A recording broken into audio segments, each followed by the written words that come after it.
Hello, my name is Aaron Babcock. Please like and subscribe if you like these videos over time. Hopefully they catch your interest. So, I'm going over today every American war and some sieges that were major triggers for those wars, and I will probably do it in about 2 videos. I have many more books that branch off of all these books, but these are just right to the point of what I'm talking about. So over here in the upper left corner, Civilians in Peace, Soldier in War, the Army National Guard, 1636 to 2000, by Michael D. Doubler. So back in the days of the Pilgrims in the 1600s, in early America, we have militias. They were regular civilians that organized to defend their communities. And that tradition carried on until the present day. And so then, when the British and the French were going to war with each other, the colonies got caught up in the 7-Year War, called the French and Indian War. And that was around 1754 to around 1763. 7 years was in between there, but that's when things were all finalized. So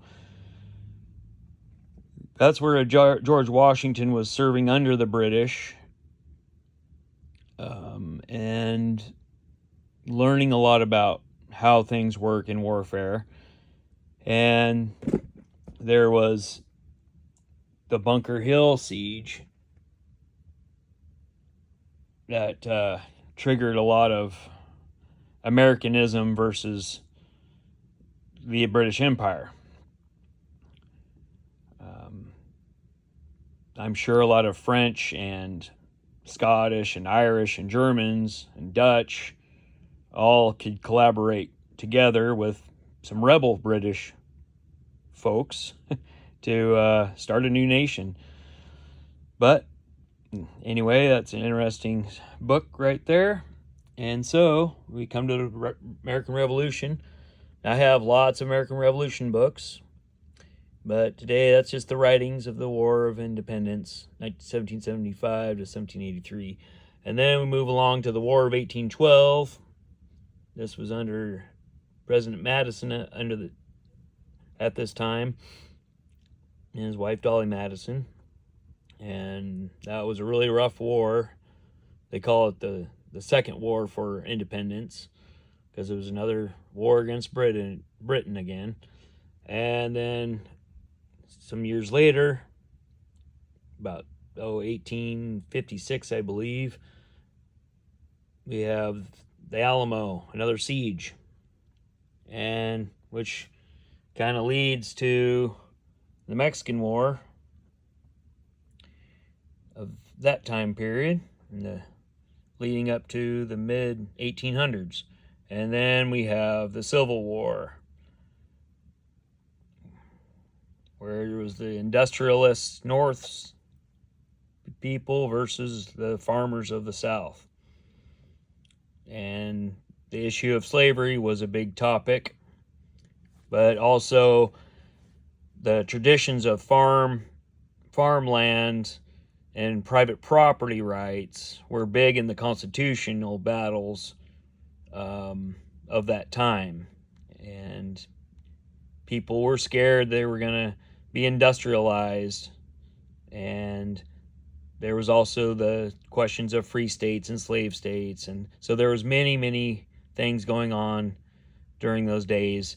And it's nice that we have the 13th Amendment, the end of slavery. And William Wilberforce ended slavery in England, and Abraham Lincoln was inspired by him and ended it in America. So then we move on to the Spanish-American War, and Spain had been ruling a lot of Native Americans and Mexicans and other areas lots of tribes out there, and I believe the Philippines and Cuba, and basically we liberated all those people. So things got better for everybody, except for Spain.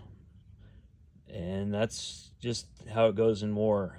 I do have a lot of books of Teddy Roosevelt and the Rough Riders that were in that war, and I have some other colonels and generals also, and I can share those books another time. So anyway, I hope you enjoyed this video. Keeping this short, but that's a start of the American Wars history. I have lots of books on generals and colonels and what have you. Lots of battles, lots of journals and letters, but I must say goodbye in this video. So I hope you enjoy this first video and enjoy the second video. Thank you.